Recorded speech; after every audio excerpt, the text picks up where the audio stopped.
السلام علیکم دوستو یہ 24 دسمبر 1999 کی بات ہے جب انڈین ایئر لائنز کا طیارہ 814 نیپال کے دارالحکومت کھٹمنڈو سے انڈیا کے شہر لکھنؤ کے لیے اڑا۔ اس ایئر بس میں 176 مسافروں کے علاوہ پائلٹ سمیت جہاز کے عملے کے 15 افراد سوار تھے۔ اپنی منزل کی جانب روانگی پر مسافر انتہائی خوش تھے، لیکن ان کی یہ خوشی زیادہ دیر تک قائم نہیں رہی، کیونکہ جب یہ طیارہ انڈین فضائی حدود میں داخل ہوا تو ایک نقاب پوش شخص اٹھا اور کاکپٹ کی جانب بڑھا۔ اس نقاب پوش نے طیارے کے پائلٹ کو دھمکی دی کہ اگر انہوں نے طیارے کا رخ لکھنؤ کے بجائے مغرب میں لاہور کی جانب نہیں موڑا تو وہ طیارے کو بم سے اڑا دیں گے۔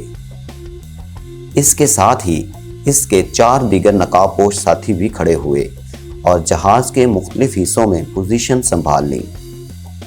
طیارے کے پائلٹ کیپٹن دیوی شرن نے لکھنؤ کی بجائے طیارے کا رخ لاہور کی جانب موڑا، لیکن اس سفر کے لیے ان کے پاس ایندھن ناکافی تھا۔ یہ وجہ تھی کہ ہائی جیکروں کے اتفاق سے طیارے کو انڈین پنجاب کے شہر امرتسر میں اتار لیا گیا۔ طیارے کی لینڈنگ پر انڈین پولیس نے ہائی جیکروں کے خلاف کارروائی کی تیاری کی تھی، اور شاید ہائی جیکرز نے بھی یہی خطرہ محسوس کرتے ہوئے طیارے کے پائلٹ کو ایندھن لیے بغیر ہی لاہور کے لیے اڑان بھرنے پر مجبور کیا۔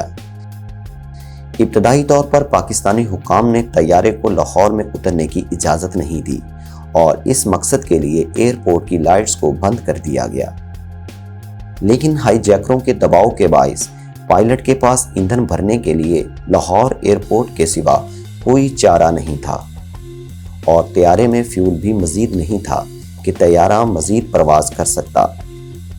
ایئرپورٹ کی چونکہ لائٹیں پاکستان نے بند کر دی تھیں تو پائلٹ کو لاہور شہر میں ایک روشنی والا رن وے نظر آیا۔ پائلٹ نے اسی رن وے پر طیارے کو اتارنے کا فیصلہ کیا۔ جیسے ہی طیارہ اترنے کے لیے زمین کے قریب آیا تو پائلٹ کے لیے یہ بہت چونکا دینے والی بات تھی، کیونکہ وہ جس کو رن وے سمجھ رہا تھا وہ لاہور کی ٹریفک کے لیے ایک شاہراہ تھی۔ نظر آنے والی لائٹیں وہاں دوڑتی گاڑیوں کی تھیں۔ پائلٹ نے اگلے ہی لمحے طیارے کو اٹھا لیا اور پھر سے فضا میں اڑنے لگا۔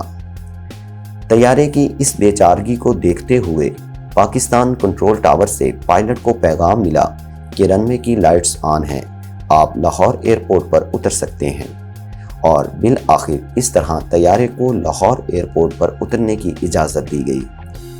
تاہم ایندھن بھرنے کے بعد پاکستانی حکام نے طیارے کے پائلٹ کو فوری طور پر لاہور ایئرپورٹ چھوڑنے کا کہا۔ لاہور کے بعد یہ طیارہ دبئی ایئرپورٹ پہنچ گیا اور وہاں ہائی جیکروں نے 27 مسافروں کو طیارے سے اترنے کی اجازت دے دی، جن میں عورتیں اور بچے شامل تھے۔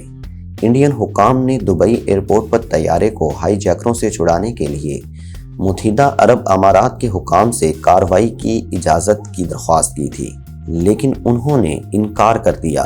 دبئی ایئرپورٹ سے طیارہ مزید فیول بھروا کر ایک بار پھر فضا میں بلند ہو گیا، اور انڈیا سے کمانڈو آپریشن کے لیے دبئی آئے انڈین کمانڈوز اپنا ساموں لے کر طیارے کو فضا میں بلند ہوتا دیکھتے رہے۔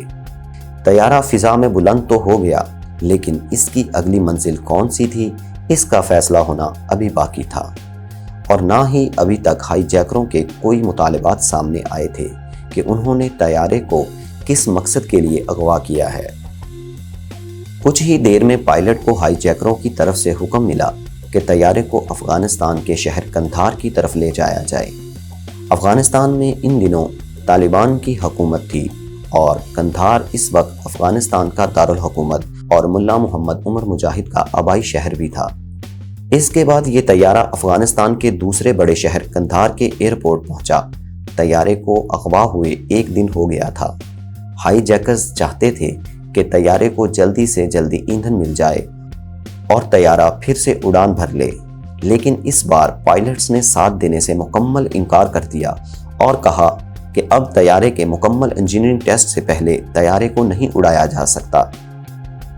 اس لیے اب طیارہ افغانستان میں ہی تھا اور اب مزید کہیں اور نہیں جا رہا تھا۔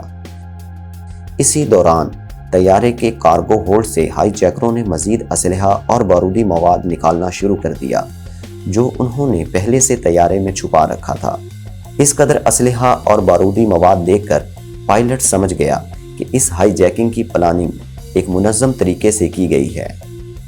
ادھر انڈیا میں طیارے میں سوار مسافروں کے لواحقین کی جانب سے انڈین حکومت پر دباؤ بڑھنے لگا کہ جلد سے جلد اغوا کاروں سے بات چیت کر کے ان کے پیاروں کو اغوا کاروں کے چنگل سے آزاد کروایا جائے، لیکن ابھی تک اغوا کاروں کی جانب سے کوئی مطالبات سامنے نہیں آئے تھے۔ آخر کار بھارت نے ایک مذاکراتی ٹیم بنائی اور انہیں قندھار میں طالبان کے ساتھ مل کر ہائی جیکروں سے مذاکرات اور ان کے مطالبات جاننے کے لیے بھیجا، جو طیارے کے اغوا کے چوتھے دن 27 دسمبر کو قندھار پہنچی۔ اس مذاکراتی ٹیم کے ساتھ کچھ انڈین کمانڈوز بھی تھے جو طیارے میں چھپے ہوئے تھے، جس کا طالبان کو علم نہیں تھا۔ انڈین سرکار اغوا ہونے والے طیارے پر دھاوا بولنے کے لیے بھی تیار تھی، لیکن جیسے ہی انڈین مذاکراتی ٹیم اپنے خفیہ کمانڈوز کے ساتھ قندھار ایئرپورٹ پہنچی تو وہ دنگ رہ گئی، کیونکہ ان کے خیال کے برعکس طالبان نے طیارے کو ہر طرف سے گھیر رکھا تھا اور ان کے پاس طرح طرح کے ہتھیار تھے۔ طالبان کے اس طرح طیارے کے گرد موجود ہونے کی وجہ سے انڈین کمانڈوز کا پھرتی سے اغوا ہونے والے طیارے پر دھاوا بولنا ممکن نہیں تھا۔ اب بھارت کے پاس ایک ہی راستہ تھا کہ وہ ہائی جیکروں سے بات چیت کرے اور ان کے مطالبات مانے۔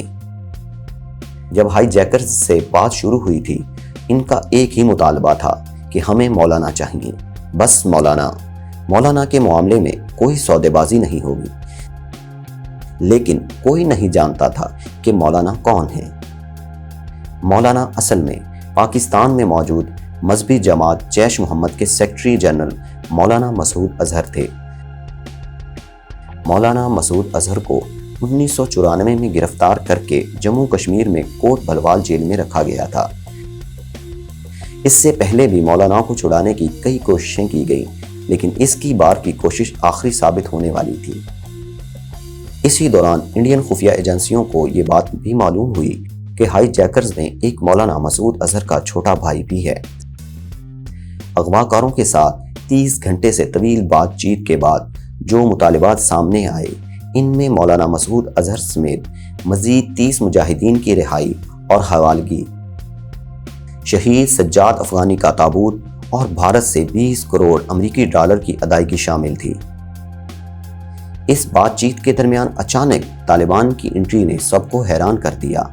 طالبان نے اغوا کاروں سے کہا کہ پیسے اور سجاد افغانی کی میت کا مطالبہ وہ چھوڑ دیں، کیونکہ یہ اسلام کے منافی ہے۔ طیارے کو اغوا ہوئے اب 5واں دن ہو چکا تھا۔ طیارے کے اندر حالات خراب ہو رہے تھے اور برداشت سے باہر ہو رہے تھے۔ بے شک طالبان طیارے میں سوار مسافروں کو ہر لحاظ سے کھانا اور دوسری سہولیات پہنچا رہے تھے۔ طیارے کے ٹوائلٹس اوور فلو کر چکے تھے اور مسافر اب ہمت ہار چکے تھے۔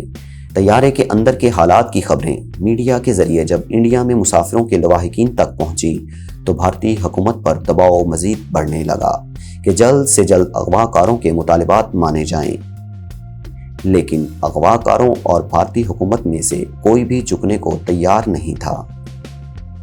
29 دسمبر یعنی ہائی جیکنگ کے چھٹے دن طیارے سے عورتوں اور بچوں کو اتار دیا گیا اور طیارے میں اب صرف مرد مسافر ہی موجود تھے۔ لیکن جب اغوا کاروں اور بھارتی حکومت میں کوئی ڈیل نہ ہو سکی تو طیارے سے اتارے گئے مسافر، جن میں عورتیں اور بچے شامل تھے، ایک بار پھر سے زبردستی طیارے میں سوار کر دیے گئے۔ اب طیارے میں مکمل خاموشی تھی اور مسافر اپنی موت کا انتظار کرنے لگے۔ لیکن اسی دوران اغوا کاروں کی طرف سے طیارے میں اعلان ہوا کہ مبارک ہو، بھارتی حکومت سے بات چیت پھر سے شروع ہونے لگی ہے۔ پھر 3 سے 4 گھنٹے کے بعد اغوا کاروں کی جانب سے مسافروں کو بتایا گیا کہ آپ سب کے لیے ایک خوشخبری ہے، کیونکہ بھارتی حکومت مطالبات ماننے کی پوزیشن میں آ گئی ہے۔ 3 مجاہدین، جن میں مولانا مسعود اظہر، عمر شیخ جو مولانا کا قریبی ساتھی تھا، مشتاق احمد زرگر جو کشمیر میں ایک سرگرم مجاہد تھا، ان تینوں کے بدلے جہاز کو مسافر بما عملہ طالبان کی ضمانت پر انڈیا کے حوالے کر دیا گیا۔ اغوا کار مولانا مسعود اظہر اور ان کے 2 ساتھیوں کو ساتھ لے کر ایک گاڑی میں سوار ہوئے اور نامعلوم سمت روانہ ہو گئے اور اس طرح ایک طویل ترین ہائی جیکنگ کا اختتام ہوا۔ امید ہے دوستو آج کی دلچسپ اور تاریخی سٹوری آپ کو پسند آئی ہوگی۔ مزید ایسی سٹوریز کے لیے چینل سمارٹ ٹی وی کو سبسکرائب کر دیں۔ جلد ہی ملتے ہیں ایک نئی دلچسپ اور معلوماتی سٹوری کے ساتھ۔ اجازت دیں۔ اللہ حافظ۔